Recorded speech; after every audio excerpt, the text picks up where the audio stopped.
So I suppose that went about exactly how we should expect it to have gone.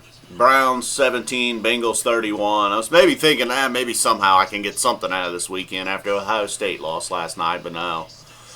Bengals come out early, their first drive of the game. They take it right down the field. It could have went up 10-0, but they missed a field goal on their second drive. Browns, start out with a couple. Early on, it looked like maybe it was going to be a game. It was 10-7 at one point. I think 21-17 at one point. 10-7 lead, though, it did not feel like they were dominating the game. I mean, at the very least, it should have been 10-10. Nugent missed an easy field goal. And then, of course, who didn't see Kessler leaving the game with an injury? Yes, he's been playing better. He's actually been playing pretty good. Well, he started out this game playing well. He's completing his passes, not able to get downfield, obviously. Pryor did end up playing. Looked pretty ineffective, though, after not practicing all week. He was just out there to be out there, basically. Did have a couple of catches. So Kessler lasts, about a quarter and a half before the offensive line finally does him in. Each week he has been playing well, but he's just getting murdered every week. And it's like he can't keep getting up. Eventually one of these hits, he's going down and he's not getting up. So, just a few weeks back, he had to leave the game with injury. Leaves today with concussion.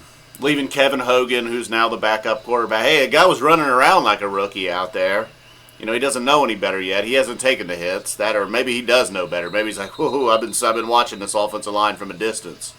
Need to work on my legs. So he racked up some stats running the ball, but it really didn't matter. He had a nice touchdown run. Crowell had a nice touchdown run. Bengals running game really came alive. They keep telling us about how great Danny Shelton is on the defensive line, but what good is that? Agba had a nice game today with a couple of sacks, but... And what good's Joe Hayden? What good is it having Joe Hayden if the guy's never going to play? And my God, you start getting into second and third string members. The Browns' starting safeties weren't even good. Now they're in there to backup safeties. Tramon Williams out there makes a play about every 20 plays, and then the other 19 plays are just a horrible defensive football. Somehow A.J. Green, I guess that was Parker. I was on that one, little curl route or whatever the fuck it's called. A.J. Green separated from Taylor by about 15 yards. I'm going to go ahead and say it. I feel like I could stay within 15 yards of A.J. Green. Okay, probably not. Somehow, some way, he would just separate, whatever. That's a ridiculous statement. But it feels that bad. That's how bad their secondary feels at times. I don't know. Not much of a recap. Who cares about stats? The final score is all that matters. You lose by 14 points in the end. That's better than 33-0 or whatever. It's better than the Johnny Manziel game.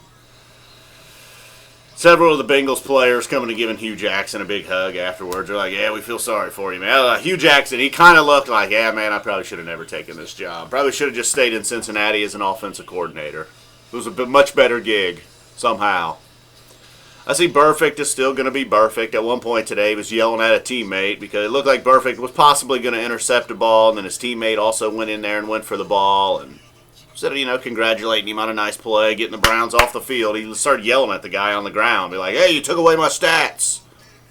You're never going to win with that guy, Cincinnati, honestly. And Pac-Man Jones isn't helping. You ever heard an interview with Pac-Man Jones? Yeah, that's the kind of guy you want around.